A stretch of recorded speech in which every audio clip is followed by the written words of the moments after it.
Hi hello welcome to our channel. So ఇవాళటి మన topic అంటే ఒక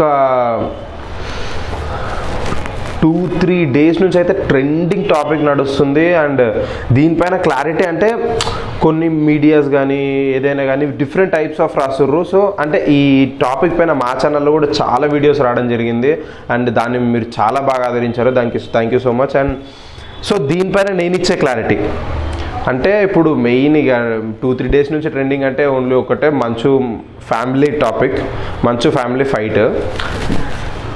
సో అసలు మెయిన్ కథ ఏంటంటే అంటే నాకు ఈ వీడియో చూసినప్పుడు వచ్చిన ఒక చిన్న డౌట్ ఏంటంటే అరే ఇప్పుడు అందరూ మంచు విష్ణు గారు వచ్చి మంచు మనోజ్ని కొట్టనీకి వచ్చారు, వాళ్ళ చుట్టాలను కొట్టనీకి వచ్చారని ఉంది. కానీ ఫస్ట్ ఆఫ్ ఆల్ ఒక లాజిక్ ఆలోచిస్తే అక్కడ ఇల్లు ఉంది కదా, ఇల్లు కానీ ఆ అట్మాస్ఫియర్ కానీ మంచు ఫ్యామిలీలో ఎవరికైనా అలాంటి ఇల్లు ఉంటుందా? సరే ఆఫీస్ ఇంకా బాగుంటుంది ఇంటికంటే, ఎందుకంటే మ్యాక్సిమం మన యాక్టర్స్ కానీ వీళ్ళు కానీ స్పెండ్ చేసేది అక్కడే. సో అంటే నాకు అనిపించింది అసలు ఆ ఇల్లు ఎవరిది అంటే ఆ కొంచెం మిడిల్ క్లాస్ ఆ టైప్ ఉంది ఆ ఇల్లు. సో ఆ ఇల్లు ఎవరిది అండ్ మా వెనకకించి డోర్ ఒకటే దన్న కొడుతురు. సో అది ఎవరు అని. సో ఇవాళ నేను ఇచ్చే క్లారిటీ ఏంటంటే మనకి మెయిన్ ఈ టాపిక్ మీద మీకు క్లారిటీ రావాలంటే ఒక్క వ్యక్తి గురించి తెలుసుకోవాలి. అండ్ శారది అతని పేరు. సో ఈ చాలా మీడియాలో వాళ్ళు ఇతని గురించి చెప్తున్నారు, బట్ అసలు అతను ఎవరు, ఎక్కడి నుంచి వచ్చారో అవన్నీ నేను చెప్దాం అనుకున్నా. ఫస్ట్ శారది. మోహన్ బాబు గారు ఎప్పుడైతే ఒక మిడ్ రేంజ్ ఆఫ్ మూవీస్ అంటే అతను ఒక 45-50 ఆ ఏజ్లో ఉన్నారో అప్పుడు శారది అతని దగ్గర మోహన్ బాబు గారి దగ్గర ఒక మేనేజర్గాను అంటే ఒక గైడ్గా అంటే ఒక బాడీ గార్డ్గా ఉండేటోళ్ళు. అంటే ఇక ఏం కావాలన్నా ఇతనే చూసుకునేటట్టు. ఇక మన తర్వాత అంటే మనకి ఏమైనా కావాలంటే ఒక మనిషి ఉంటాడు కదా చూసుకోనికే. సో ఆ విధంగా మనకి శారది ఉండేటోళ్ళు. సో ఏమైపోయిందంటే రాను కొంచెం ఏజ్ గ్రూప్ దాటిన తర్వాత మనకి మంచు విష్ణు ఇంకా మంచు మనోజ్ ఇద్దరు సినిమాలకు రావడం జరిగింది. సో వాళ్ళిద్దరు కూడా సపరేట్గా అంటే బయట వాళ్ళని నమ్ముకోకుండా సో ఒకళ్ళని పెట్టుకున్నారు. సో దానికి ఈ మెయిన్ ఫస్ట్ మనకి మంచు విష్ణు గారి దగ్గరికి వెళ్ళాడు శారది. ఇలా ఒక బెస్ట్ ఫ్రెండ్ లెక్క ప్రతి ఒక్కటి షేర్ చేసుకోవచ్చు, ప్రతి ఒక్కటి మేము ఈజీగా కన్వే చేయొచ్చు అనే ఒక చిన్న ఆ బాండ్ తోటి శారది ఫస్ట్ మంచు విష్ణు దగ్గరికి వెళ్ళాడు. దాని తర్వాత మంచు లక్ష్మి అంటే మంచు లక్ష్మి ఎప్పుడైతే మూవీస్కి రావడం జరిగిందో యూఎస్కి నుంచి వచ్చిన తర్వాత సో ఆమెకి గైడ్గా చూసుకోవడం జరిగింది. లాస్ట్ మన మంచు మనోజ్. అంటే ఈ టాపిక్ నేను రీసెర్చ్ చేసేటప్పుడు నాకు అర్థమైంది ఏంటంటే మనకి ఇది ఇప్పుడు కొట్లాట కాదు, అంటే జస్ట్ ఒక వీడియో ద్వారా మనకి ఇప్పుడు తెలిసి ఇప్పుడు అలచల్ అవుతుంది. కానీ ఒక 2-3 ఇయర్స్ బ్యాక్ నుంచే ఈ ఒక ఫైట్ అనేది నడుస్తుంది మంచు ఫ్యామిలీలో, ఒక 2-3 ఇయర్స్ బ్యాకే. సో అసలు ఈ మెయిన్ స్టోరీ వచ్చింది ఏంటంటే మంచు మనోజ్ గారి గురించి అందరికి తెలిసిందే. అంటే నాకు అనిపించేది ఇప్పుడు మంచు ఫ్యామిలీ అంటే నేను ఇది ఒక లైన్ ప్రకారం అట్లను ప్రతి ఒక్కళ్ళ మైండ్లో ఉన్నదే. మంచు విష్ణు గారు, మంచు లక్ష్మి ఇంకా మోహన్ బాబు గారు ముగ్గురు ఒక టెంప్లెట్లు ఉంటారు. అంటే మ్యాక్సిమం ట్రోల్స్ వాళ్ళ ముగ్గురికి అయితే అంటే వాళ్ళ ముగ్గురు ఒక టెంప్లెట్లు ఉంటారు. ఆ టెంప్లెట్ ఏందో అర్థం చేసుకోవచ్చు మీరు. సో ఒక్కసారి ఆ టెంప్లెట్ అయిపోయిన తర్వాత మనకు మంచు ఫ్యామిలీలు ఇంకొకళ్ళు వాళ్ళని ఉన్నారు. ఆ టెంప్లెట్కి అసలు వాళ్ళకి వీళ్ళకి సంబంధమే లేదు అనేటోళ్ళు వాళ్ళని ఉన్నారంటే అది మంచు మనోజ్ అన్న జస్ట్ ఒక్క ఆయన. అంటే మనకి దీన్ని ఎలా అర్థం చేసుకోవాలంటే ఇప్పుడు వీళ్ళు ఇద్దరు ఇప్పుడు మంచు విష్ణు గారు మంచు లక్ష్మి గారు ఇద్దరు ట్రోల్స్కి మ్యాక్సిమం స్టఫ్. సో ఇప్పుడు మంచు విష్ణు గారు ఎందుకు మంచు మనోజ్ గారు ఎందుకు అంత ట్రోలింగ్ గారు అంటే మ్యాక్సిమం బయటికి రారు అని అంటే నేను ఒకటే చెప్తా, ఇది నాకు తెలిసినా కూడా కొంచెం సర్ప్రైజ్ అయినా. సో మంచు విష్ణు గారు మంచు మనోజ్ గారు సొంత అన్న తమ్ములు కాదు. మంచు విష్ణు గారు మంచు మనోజ్ గారు సొంత అన్న తమ్ములు కాదు. ఇన్ ద పాస్ట్ ఇయర్స్ అంటే మ్యాక్సిమం ఇప్పుడు అక్కడ మీడియా కానీ ఒక ఇప్పుడు మనకి ఏజ్ 40-45 ఉండేటోళ్ళకి ఈ టాపిక్ డెఫినెట్గా తెలిసే ఉంటుంది. సో నాకు కూడా ఇప్పుడు కొంచెం తెలుస్తుంది రీసెర్చ్ చేసినాక. మంచు మోహన్ బాబు గారికి యాక్చువల్లీ 2 మ్యారేజెస్, 2 మ్యారేజెస్ అయినాయి. సో ఫస్ట్ మ్యారేజ్ అయిన వాళ్ళ పిల్లలు మంచు విష్ణు గారు, మంచు లక్ష్మి గారు ఫస్ట్ వైఫ్ పిల్లలు. కొన్ని రోజుల తర్వాత ఆమె కొంచెం అనారోగ్యంతో పాస్ అవ్వడం జరిగింది, అంటే చనిపోయడం జరిగింది. సో దాని తర్వాత ఇక ఫ్యామిలీ వాళ్ళు ఇక పిల్లలకి మదర్ అవసరము అది ఇది అని చెప్పి, సో ఇప్పుడు ఆమెకి అంటే మంచు మోహన్ బాబు గారి దగ్గర ఇప్పుడు వైఫ్ ఆమె కొడుకే మన మంచు మనోజ్. సో అంటే ఇద్దరు సేమ్ కదా, అంటే ఒక్క బ్లడ్ బాండ్ అయితే ఓన్లీ ఫాదర్ టైప్ ఉంది, బట్ సొంత అన్న తమ్ముళ్ళు అయితే కాదు మన మంచు విష్ణు గారు ఇంకా మంచు మనోజ్ గారు. బట్ ఏంటంటే మంచు లక్ష్మి గారు ఇంకా మంచు మనోజ్ గారు అయితే చాలా బాండ్ అసలు. అంటే వాళ్ళిద్దరికి ఇప్పుడనే కాదు, పాస్ట్లో ఎప్పుడు చూసినా వాళ్ళ బాండ్ ఏదైనా కలిసి చేస్తారు. సో వాళ్ళిద్దరిది ఉండేది. బట్ మంచు విష్ణు గారికి మంచు మనోజ్ గారికి అంత బాండ్ మనం స్క్రీన్ పైన చూసేటోళ్ళం కాదు. కొన్ని మూవీస్ చేసిరు కలిసి, చేయలేదని కాదు, బట్ ఆ స్క్రీన్ పైన బాండింగ్ చూసేటోళ్ళం కాదు. అంటే ఆఫ్ ద స్క్రీన్ ఇప్పుడు వీడియోస్ ఉంటాయి కానీ ఆఫ్ ద స్క్రీన్ వేరే వాళ్ళు పార్టీస్ చేసుకుంటే ఆ బాండ్ చూసేటోళ్ళం కాదు. అప్పటి నుంచే ఈ కొట్లాట అనేది జరిగింది. అసలు ఇప్పుడు మనం మెయిన్ టాపిక్లోకి వద్దాం. అసలు స్టోరీ ఎక్కడ స్టార్ట్ అయింది? మంచు మనోజ్ గారు వాళ్ళ ఫస్ట్ వైఫ్కి విడాకులు ఇచ్చేసారు. ఎప్పుడు ఒక సర్టెన్ ఇయర్స్ బ్యాక్ వాళ్ళ ఫస్ట్ వైఫ్కి విడాకులు ఇవ్వడం జరిగింది. దాని తర్వాత అంటే ఇప్పుడు మౌనికా రెడ్డి గారు మంచు మనోజ్ గారి వైఫ్ మౌనికా రెడ్డి గారు ఆల్రెడీ వీళ్ళు పాస్ట్లల్లా కొంచెం ప్రేమించుకున్నారు, అంటే ఒకరికొకరు ఇష్టపడ్డారు పాస్ట్లో. ఎప్పుడు మంచు మనోజ్ గారి పెళ్లి కాకముందు, మౌనికా గారి పెళ్లి కాకముందు పాస్ట్లో వాళ్ళు ఇష్టపడ్డారు ఒక 7-8 ఇయర్స్ బ్యాక్. సో ఏంటంటే సడన్గా ఆ మౌనికా గారికి పెళ్లి చేయడం జరిగింది. సో అదే టెంప్లెట్లో మంచు మనోజ్ గారు కూడా కొంచెం డిప్రెషన్లోకి వెళ్ళిపోవడం కానీ ఆ టైప్లో, అంటే కొన్ని మూవీస్ తక్కువ వచ్చేటి ఆ టైంలో. సో దాన్ని బేస్ చేసుకొని నేను చెప్తున్నా, అంటే కొన్ని మూవీస్ తక్కువ వచ్చేటి. అండ్ సెకండరీ అతను ఎక్కువ యాక్టివ్ కూడా ఉండకపోతుండే. ఎప్పుడైతే మంచు మౌనిక గారి ఫస్ట్ పెళ్ళి అయిందో దాని తర్వాత అతను ఎక్కువ యాక్టివ్గా ఉండకపోతుండే. సో ఏంటంటే ఇప్పుడు సరే ఇక ఇంట్లో కూడా అరే మనోడు ఎంతకాలం ఇట్లా ఉంటాడో అని చెప్పి వాళ్ళు కూడా ఒక ముందడిగేసి సరే పెళ్లి చేద్దామని చెప్పి సో మంచు మనోజ్ గారికి పెళ్లి చేసారు. అంటే ఉంటుంది కదండి, ఇప్పుడు బాయ్స్కి మ్యాక్సిమం ఒక్కసారి అనుకుంటే లవ్ చేసినామని అనుకుంటే ఇక ఎప్పటికైనా అదే ఫీల్ ఉంటుంది. సో మంచు మనోజ్ గారికి కూడా అట్లనే పాపం, అంటే ఒక పెళ్ళి అయిపోయినా కానీ ఇఫ్ వాజ్ నాట్ సాటిస్ఫైడ్, అంటే అంత కంఫర్ట్ జోన్ లేదు అని భావించిండో ఏమో. కొన్ని పెళ్ళైన కొన్ని ఇయర్స్ తర్వాత విడాకులు ఇవ్వడం జరిగింది. సేమ్ అదే టెంప్లెట్లో మౌనికా గారు ఆవిడ కూడా, అంటే ఇది మనము నిజంగా సినిమాలో చూసే స్టోరీ లెక్కనే అనిపించింది నాకైతే. అంటే ఒక లవర్స్ వాళ్ళు పెళ్ళి అయిపోయినాక కూడా వాళ్ళ జీవితంలోకి సడన్గా వచ్చిన కొంతమంది వ్యక్తులతోటి, హస్బెండ్ కానీ వైఫ్ కానీ వాళ్ళతోటి సాటిస్ఫాక్టెడ్గా ఉండకుండా వీళ్ళే గుర్తొచ్చి సో మళ్ళీ వాళ్ళు ఒక సొసైటీ గురించి వదిలేసి ఒక అడుగు ముందుకు వేసిర్రు అనేదే నాకు అనిపించింది. అంటే సరే సొసైటీ ఎందుకు, మనం హ్యాపీగా ఉందాము ఉన్నంత లైఫ్లో అని వాళ్ళు ఆలోచించారని నాకు అనిపించింది. సో అసలు మెయిన్ స్టోరీ, సో ఇప్పుడు మౌనిక గారు వాళ్ళ ఎక్స్ హస్బెండ్కి విడాకులు ఇవ్వడం జరిగింది, మంచు మనోజ్ గారు వాళ్ళ ఎక్స్ వైఫ్కి విడాకులు ఇవ్వడం జరిగింది. కాకపోతే ఏంటంటే మంచు మనోజ్ గారికి పిల్లలు ఎవ్వరు లేరు. మౌనికా రెడ్డి గారికి ఒక కొడుకున్నాడు. మౌనికా రెడ్డి గారికి అసలు మ్యాక్సిమం ఇది లాక్డౌన్ నుంచే నడుస్తుంది, లాక్డౌన్ నుంచే. సో మెయిన్ టెంప్లెట్ ఏంటంటే శారది, ఇప్పుడు ఇంతకుముందు చెప్పిన ఒక శారది అనే one of the good friend of Manchu Manoj గారు చెప్పి శారది చాలా మంచి ఫ్రెండ్ నాకు అని కొన్ని లైట్ బిట్స్ కానీ, అంటే కొన్ని వీడియోస్ రిలీజ్ అవుతాయి కదా బయటికి. సో అందులో మంచు మనోజ్ గారు చెప్పడం జరిగింది, మంచు కాదు Sharadi is a good friend of mine అని. ఇక ఫ్రెండ్స్ అంటే ఇక హెల్ప్ చేయకుండా ఎలా ఉంటారండి, ఇది మాత్రం అర్థం చేసుకోవాల్సిన విషయమే. అంటే మంచు విష్ణు గారు కానీ మంచు మోహన్ బాబు గారు కానీ.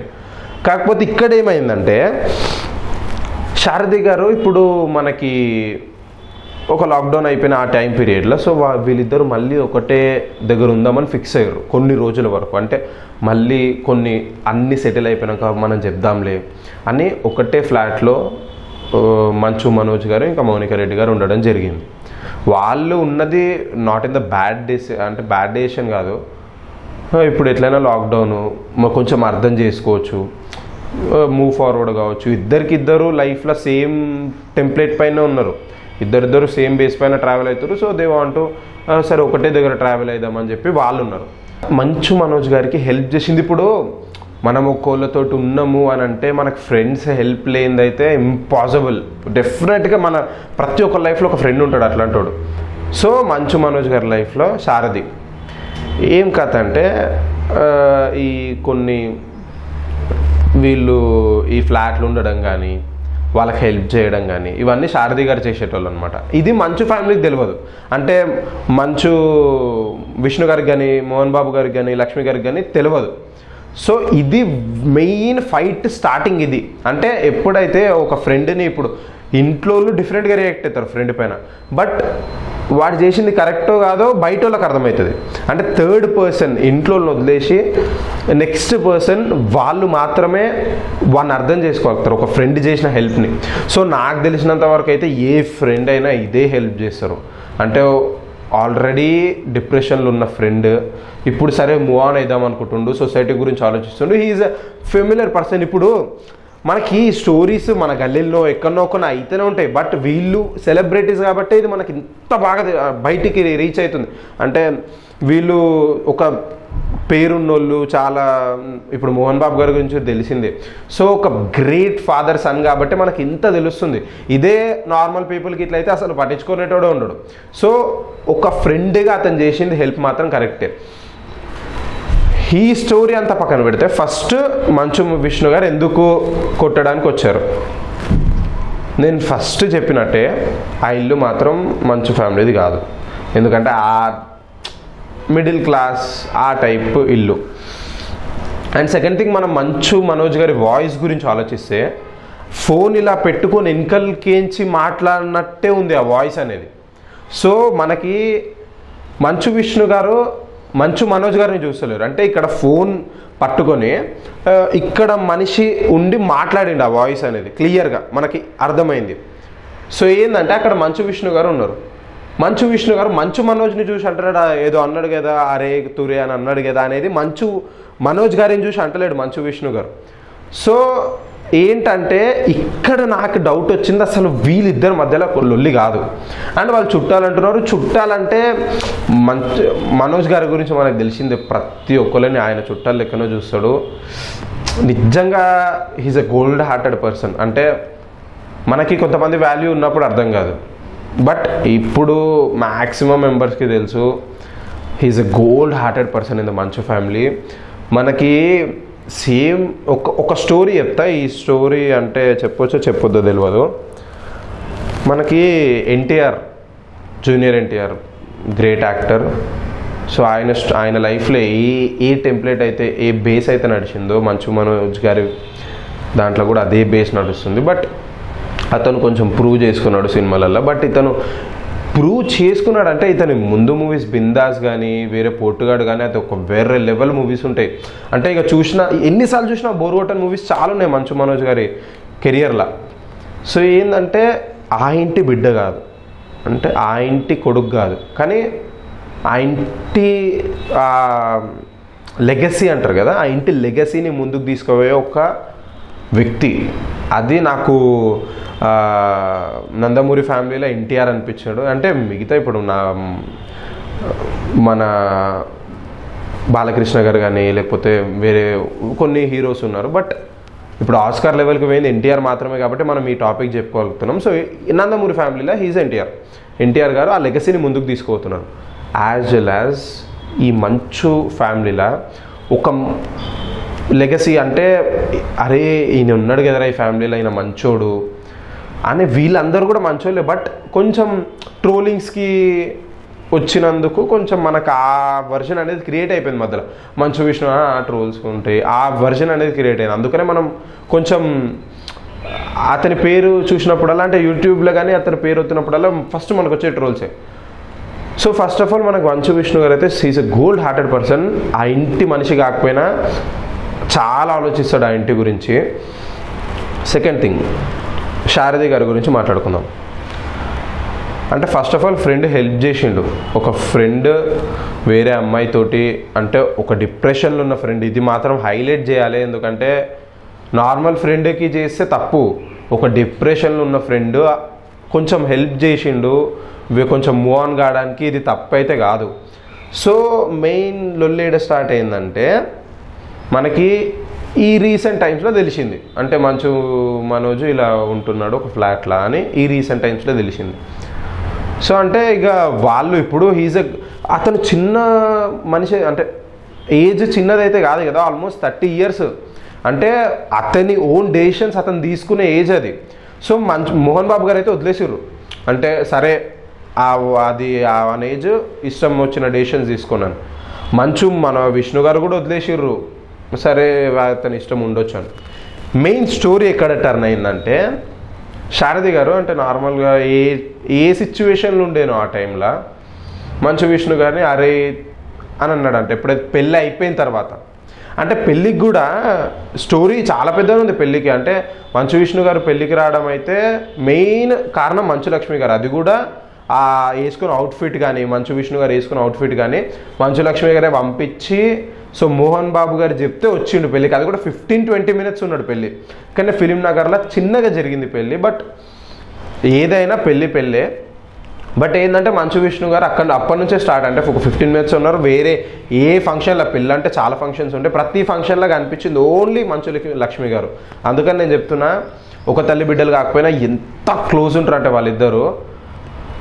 సో ఏంటంటే ఈ మెయిన్ సెక్టార్ జరుగుతుంది పెళ్ళి అయిపోయిన తర్వాత, సరే రాడా ఇక ఒక అన్న ఉన్నాడు నాకు అని అంటే, సో ఈ మ్యాటర్లా శారది గారు కొంచెం నోరు జాడడం జరిగింది. ఇక కొన్ని సిచ్యువేషన్స్ తెలుసు కదండి, అర్థమైతే కొన్ని సిచ్యువేషన్ ఆ టైంలో మన నోరు మన అదుపులో ఉండదు. సో ఆడేం చేస్తాడు ఆ టైప్లో పోయింది కొంచెం కన్వర్జేషన్ అనేది. సో ఏంటంటే ఆ కన్వర్జేషన్ ఆ టైప్లో పోయేసరికి అది ఇప్పుడు మనకు మంచు విష్ణు గారికి తెలిసింది. అంటే మంచు విష్ణు గారు అంటే హీఈస్ ఆల్సో హీరో, ఇప్పుడు మూవీస్ చేస్తున్నాడు. He had some body guards కానీ, వాళ్ళ పిఏస్ కానీ వాళ్ళు ఉంటారు మంచు విష్ణు గారితో. సో అతను డైరెక్ట్ నైట్ పూట వెళ్ళిపోయి, అంటే మనకి మంచు విష్ణు గారి అవుట్ఫిట్ చూస్తే కూడా ఏదో వర్క్లకేంచి వచ్చిండు. నాట్ అంటే ఇంట్లుండి రెడీ అయ్యి వాచ్లు పెట్టుకొని షూలు వేసుకొని పోరు అంత. ఇప్పుడు ఆయన వచ్చిన టెంప్లెట్లో చూస్తే రెడీ అయ్యి పోరు, డెఫినెట్గా ఏదో వర్క్ల నుంచే వచ్చిండు.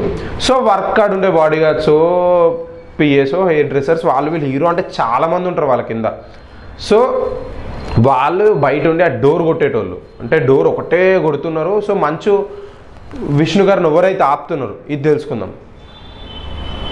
సో ఫస్ట్ ఆఫ్ ఆల్ నాకు ఇక్కడ అర్థం కాని ఏంటంటే, సరే మంచు విష్ణు గారు వచ్చిర్రు, కొట్లాట అవుతుంది, సరే ఓకే. మంచు మనోజ్ గారు ఆ వీడియో పెట్టాల్సిన అవసరం అయితే అంత లేదు. అంటే ఇప్పుడు ఫాదర్ ఉన్నాడు, ప్రతి ఒక్కరు మోహన్ బాబు గారు మాట వింటారు బయట కూడా.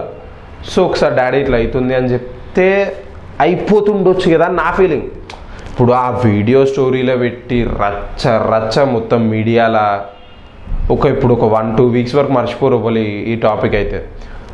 సో అంత లేదు, ఆ వీడియో అంత పెట్టాల్సిన అవసరం లేదు అని నా పర్సనల్ ఫీలింగ్. సో ఏంటంటే సో ఇట్స్ ఓకే, అతను ఏం భావించిండో ఆ టైంలో అంతే. ఆయన మెంటాలిటీ ఏముండేనో మంచు మనోజ్ గారు పోస్ట్ చేసిన నెక్స్ట్ డే ఒక 1 day ఆ టైంలో, అంటే నైట్ చేసిరు, నెక్స్ట్ డే కాకుండా నెక్స్ట్ డే మార్నింగ్ మంచి ఫ్యామిలీ మళ్ళీ పార్టీ చేసుకుంది. ఇది మాత్రం అంటే నాకు అనిపించింది ఏంటంటే, మీడియా వాళ్ళందరూ పిచ్చోళ్ళని చేసి మీరు పార్టీ చేసుకుంటే ఇక మీరు ఆ డైలాగులు ఉంటాయి కదా రాము చాలా మీమ్స్ వచ్చినాయి. అంటే మీరు పార్టీ చేసుకుంటే ఇక మేమెందుకు ఈ టాపిక్ గురించి ఇంత హైలైట్ చేయాలని. బట్ అక్కడ వాళ్ళు ఇండైరెక్ట్గా చెప్పింది ఒకటే పాయింట్, అరే మేము లొల్లి ఫ్యామిలీ అన్నప్పుడు లొల్లి డెఫినెట్గా ఉంటాయి, ఫ్యామిలీ అన్నప్పుడు లొల్లి లేకుండా ఏ ఫ్యామిలీ ఉండదు. బట్ దాన్ని మేము ఓవర్కమ్ చేస్తున్నాము, మేము మా ఫ్యామిలీలో మేము చూసుకుంటాము, అంత మీడియా ఇంట్లకి వచ్చేసే అంత అవసరం అయితే లేదు అని ఇండైరెక్ట్గా చెప్తుర్రు. సో దీని ప్రకారం ఏంటంటే that total template of the video ఇప్పుడు నేను చేసే ఒక్కటే క్లారిటీ, ఇది ఒక ఇంట్లో లొల్లి, అన్నతమ్ముల మధ్యలో ఒక్క తల్లి బిడ్డలు కాకపోయినా వాళ్ళ లొల్లి ఉండేది. అంటే అసలు మంచు మనోజ్ గారిది కాదు లొల్లి. మంచు విష్ణు గారు వచ్చింది శారదిని కొంచెం మ్యాన్ హ్యాండ్లింగ్ సంథింగ్ ఆయనను బెదిరిద్దామనో ఆ టెంప్లెట్లో మంచు విష్ణు గారు వచ్చారు. అయిగా నెక్స్ట్ మనం తీసుకుంటే మంచు మనోజ్ గారు, మంచు విష్ణు గారు ఇప్పుడు నార్మల్గానే ఉంటారు. ఇప్పుడు అన్నతమ్ముళ్ళు అంటే ఎక్కడ అన్నతమ్ముళ్ళు అయినా కానీ చేతులు వేసుకొని తిరగరు. వాళ్ళ ఫ్రెండ్స్ వాళ్ళకు ఉంటారు, వాళ్ళ ఓన్ వరల్డ్స్ వాళ్ళకు ఉంటాయి. సో వాళ్ళు కూడా ఇట్లాంటిది ఇంకొకటి రిపీట్ చేయకుండా లైఫ్లో హ్యాపీగా ఉండాలి. అండ్ మెయిన్ మోహన్ బాబు గారి లెగసీని నెక్స్ట్ లెవెల్కి తీసుకోవాలని చెప్పి నేను మనస్ఫూర్తిగా కోరుకుంటున్నాను. సో ఇవాళ వీడియో మీకు చాలా హెల్ప్ అయింది, అంటే దీనిపైన క్లారిటీ వచ్చిందని అనుకుంటున్నాను. సో నెక్స్ట్ వీడియోతోటి తొందరలో మీ ముందు ఉంటా. So thank you so much.